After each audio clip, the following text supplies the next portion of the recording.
I'm going to go through 3 exercises for low back pain.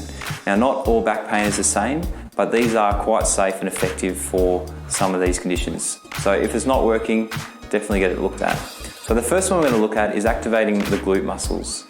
The glutes are these 2 large muscles that support our legs and hips and run up into the back of the pelvis.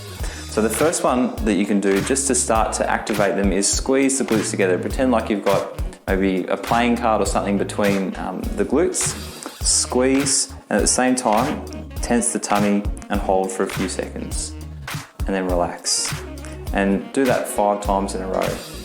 Once those glutes are activated, we can start to get a little bit more activation and strength through them by starting to move the leg.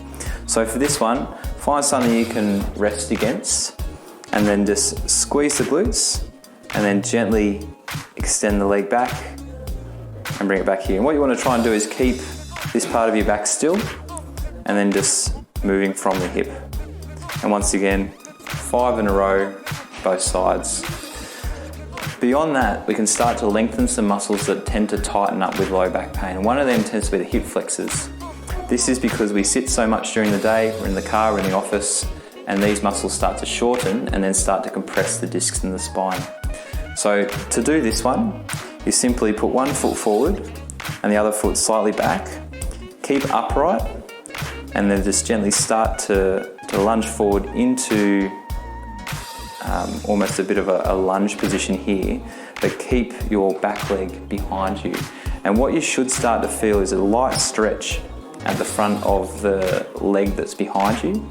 If you're not getting much of a stretch, just start to lean a little bit more into it, and that should start to increase the stretch. Hold for 10 seconds and you'll start to feel that stretch dissipate, and you can just go a little bit further into it and then hold for another 10 seconds and repeat that a couple times both sides. So once you've given them a go, if you're starting to feel a little bit better, you might want to try this one, and this is a glute bridge. What this is aiming to do is actually get some more strength into the muscles to support your back better. So this is a great long-term one as well, not just for acute pain. So with this one, you want to find a nice spot on the floor where you can lie down. Bring your knees up, and then like we did before with squeezing the glutes, we squeeze the glutes first, hands by your side, and you're just gently bringing your hips up to be in line with your knees and shoulders. Hold there for a second and then bring that down and rest and then repeat. So squeeze the glutes, coming up, hold for a few seconds and bring that down. So give those simple exercises a go. There is of course a range of different ones and many different conditions that cause low back pain. So if that's not giving you some relief, make sure you get it checked by a professional and get a proper diagnosis.